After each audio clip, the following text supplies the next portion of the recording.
Well, how you guys doing out there? Happy Homebrew Wednesday, happy homebrew any day. It's always happy to brew any day. And as long as you're brewing, it's a good day. Anyway, cheers. This is a little bit of homemade wine I just thought I'd sample. So from a wine kit. It's darn good wine, if I may say so myself. I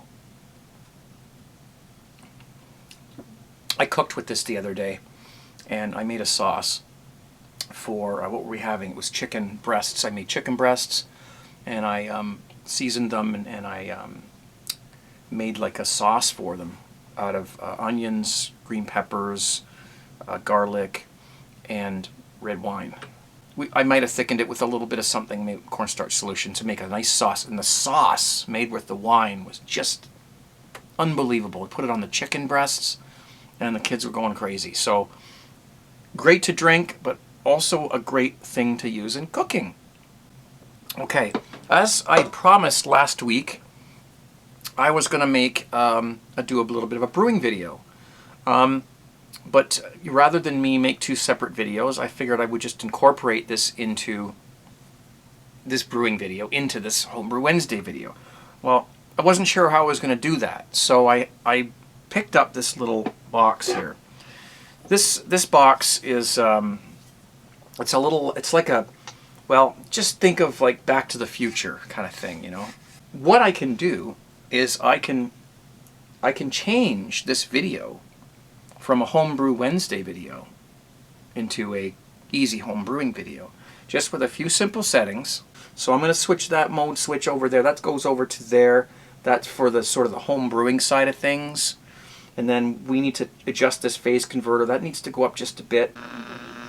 And then I'm going to start with this knob here to phase out of the Homebrew Wednesday and into the brewing, easy home brewing. Let's see if we can get this to work. See, if I slowly turn it up, you can see starting to phase out. And we're almost out of the Homebrew Wednesday domain now.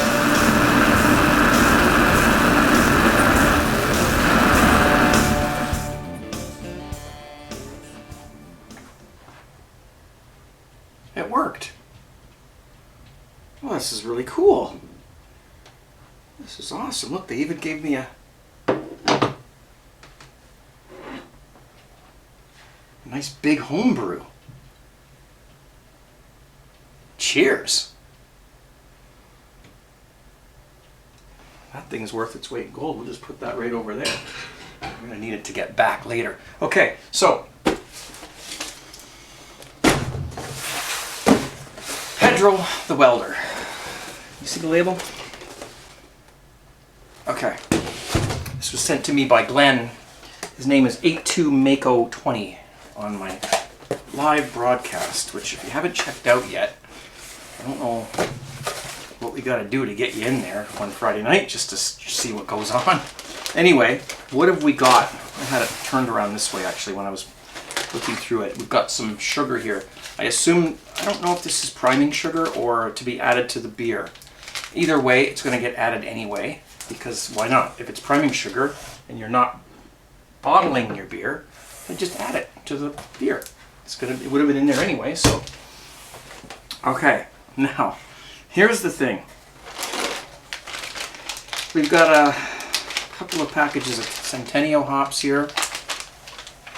There's a couple of packs of Columbus hops here. We have some more Columbus hops, a couple more packages there.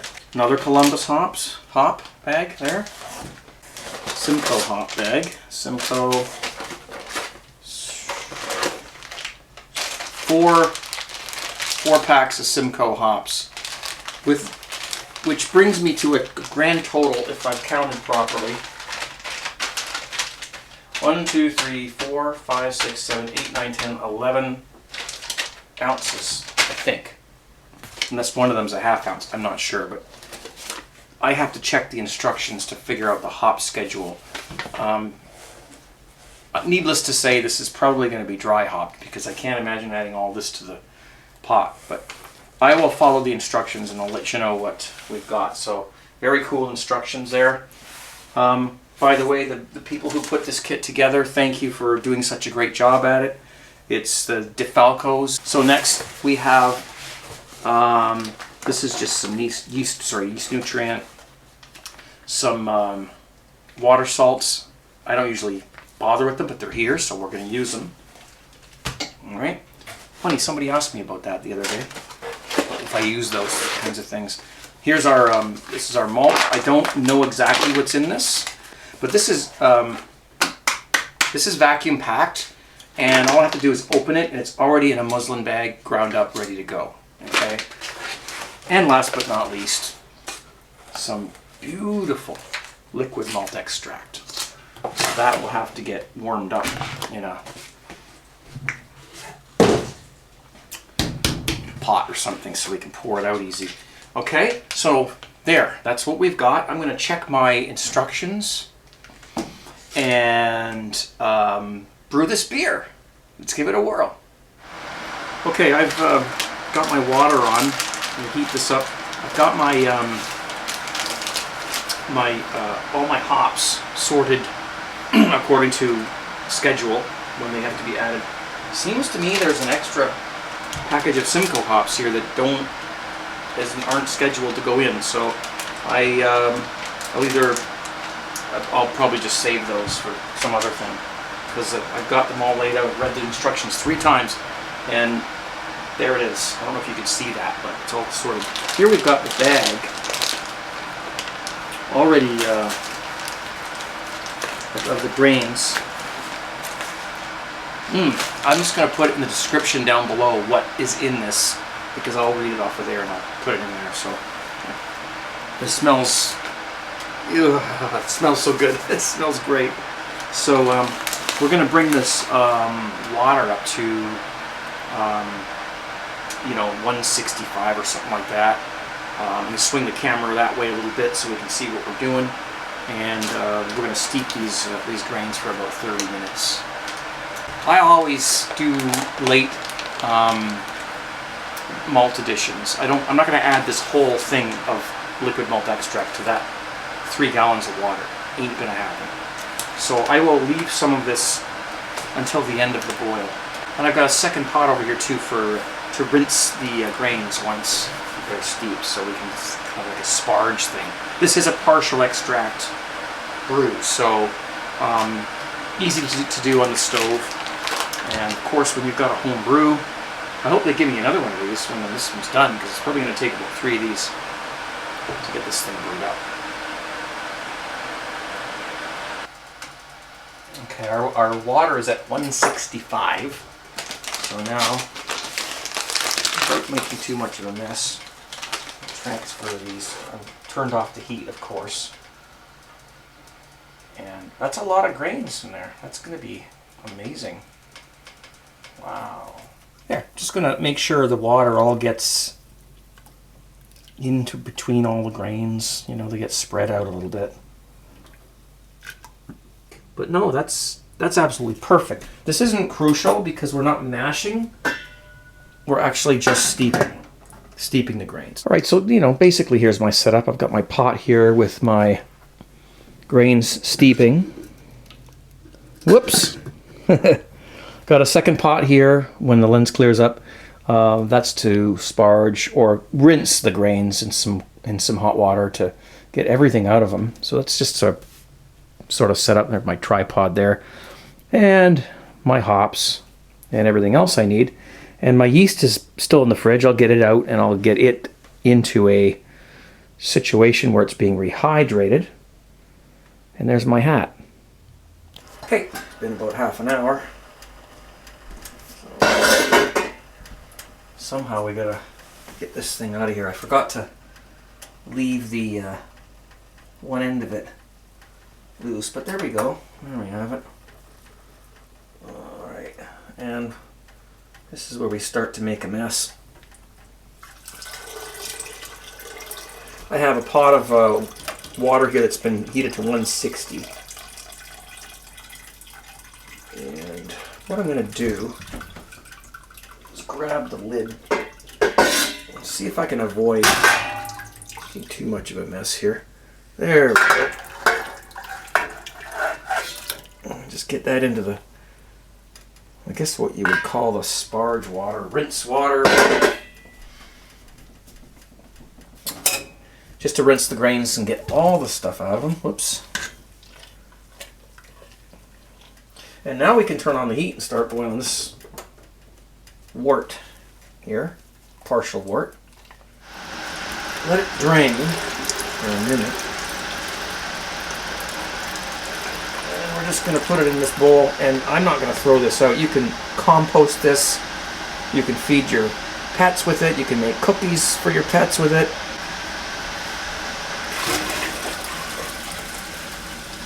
There. Okay, so as we wait for this to come to a boil, I haven't added my liquid malt extract yet. I didn't bother to heat it up because I'm not going to be adding all of it at once anyway. I'm going to be adding most of this and then leaving some behind, and that I will mix with some hot water. And we have 4 ounces of Columbus for bittering. This goes in the beginning of the boil.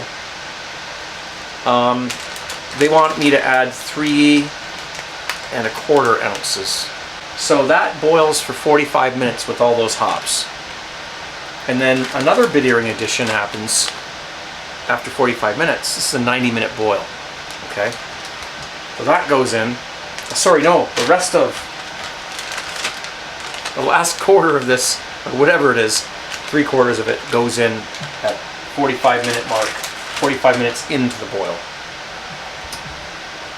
At an hour, we add this package. 1 hour.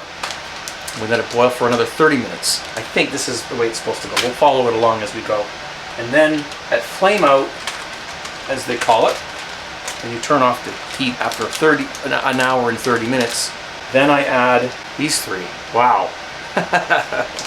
And then these 2, they get dry hopped. These are for dry hopping.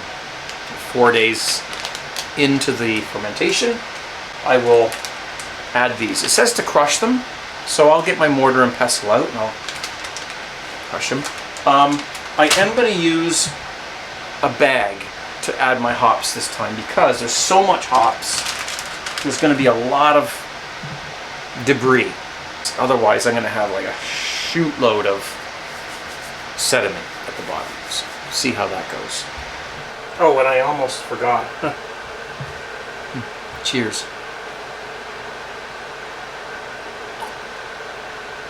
Okay, we're looking at it approaching a boil, so I'm going to turn this off.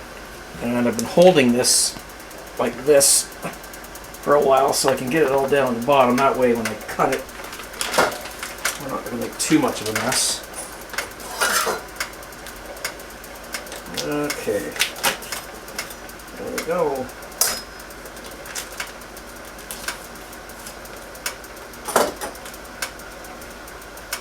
I'm going to add most of this. Again, the heat is off. I'm going to add most of this stuff here. Messy, messy, messy. If you're not careful. And I'm going to stop there.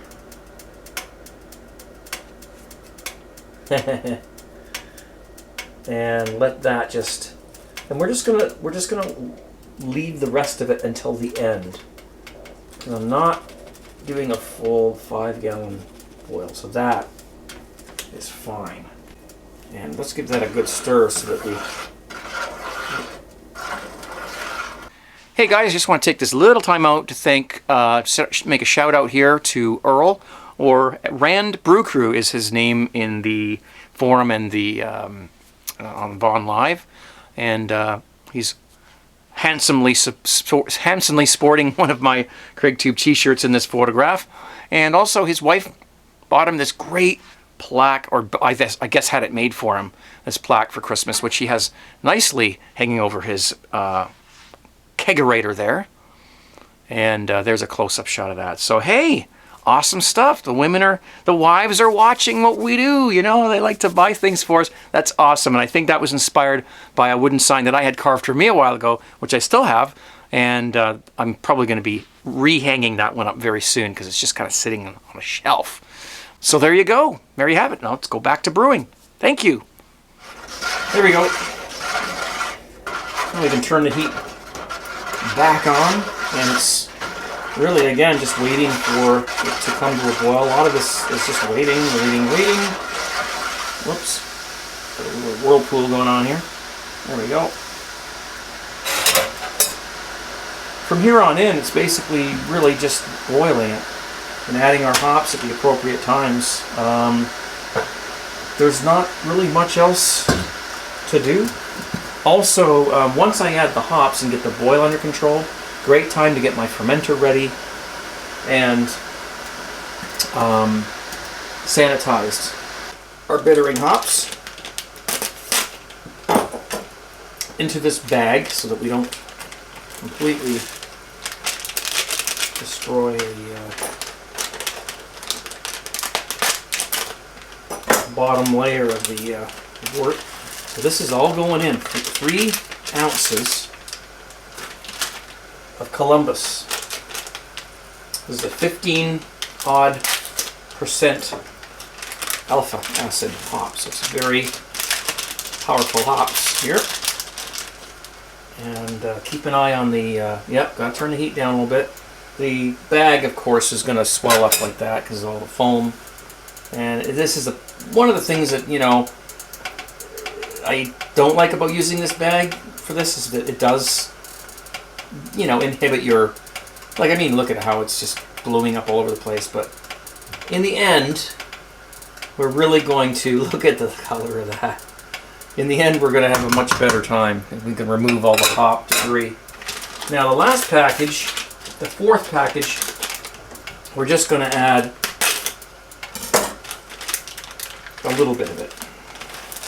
Just like that. The rest of it goes in after. I am not measuring exactly. It'll be fine. So, I will be back once this comes back to a boil, and I can leave it and let it just do its thing. Be a good time for me to well, drink a little bit more homebrew and see how my equipment is doing downstairs. Right now, we're going to start our timer for 45 minutes.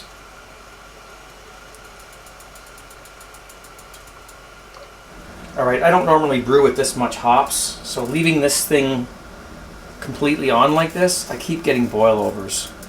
So what I've done is I've just pulled it back, and it's just acting as a hop bag. Right? That's all.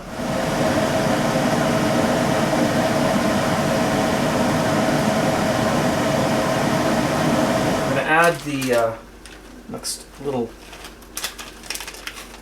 quarter of an ounce of hops there and just put things back the way they were, because that's got to go for another 30 minutes. Wait, no wait, 15 minutes. And then we add 1 ounce of Simcoe. That goes for 30 minutes. Now, a very big moment in the making of this particular beer. The addition of another hop package.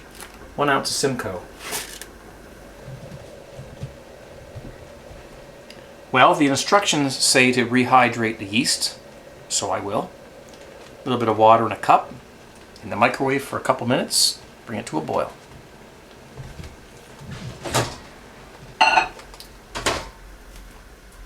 All right, a homebrew decision has been made, and I am going to, we've got 5 minutes left in the boil. I'm going to remove this hop mass here. Hot, hot, hot, steam, yep, gotta be careful. All right, that'll do.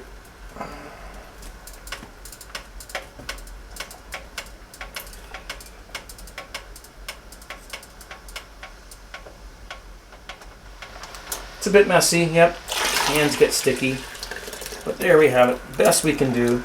Got as much of that out of there as we possibly can. Now we got to bring this back to a boil.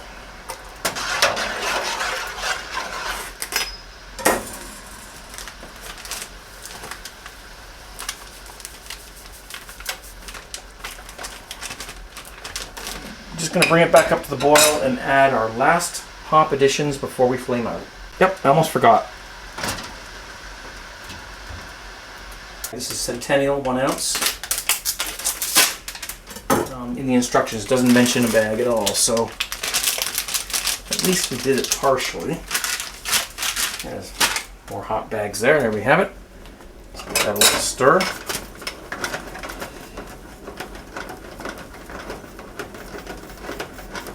And basically what they tell you to do now is flame out.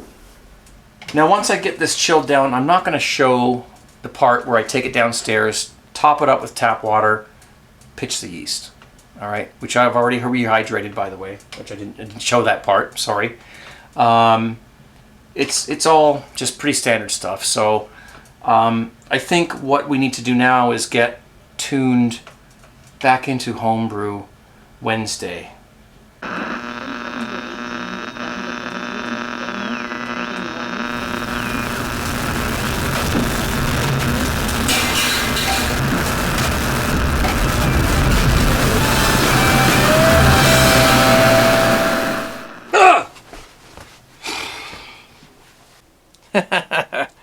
Hey, what do you know? We made it back safely. Cheers. Actually, this thing is actually not a transporter of any sort. It's actually a echo reverb unit. I've had this since the late 1980s. It produces reverberation, like like you hear right now, so that you can have some some effects on your music, when you're singing or whatever. And I actually have used this many times in a lot of my own music that I've recorded, which you can find at craigfaraway.com/mymusic. So yeah, this is a reverb unit, and it's a pretty good little thing. Works great. But no, we can't really transport ourselves around. Wish I could. Anyways, thanks a lot for watching. By the way, before we go, I have one more thank you to do, and I want to thank my friend Gerva. He's from Australia. He sent me a couple of things. He sent me some pickled onions, which I showed in another episode of this video. And he also sent me this glass called Headmaster. It's a beautiful glass. It's got sandblasting on the inside on the bottom, which helps with head retention. I guess that's what they say. And it looks pretty darn good to me. So thanks, Gerva. And thanks to all you guys for watching. Please check out 17brewcrew.com and my live broadcast on Friday nights at vaughanlive.tv. Excuse me, TV/CraigTube, and of course my shirts at tgtshirts.com. That's it for me. I'm out. Gonna enjoy this home brew and this nice, beautiful little glass. Cheers, 17.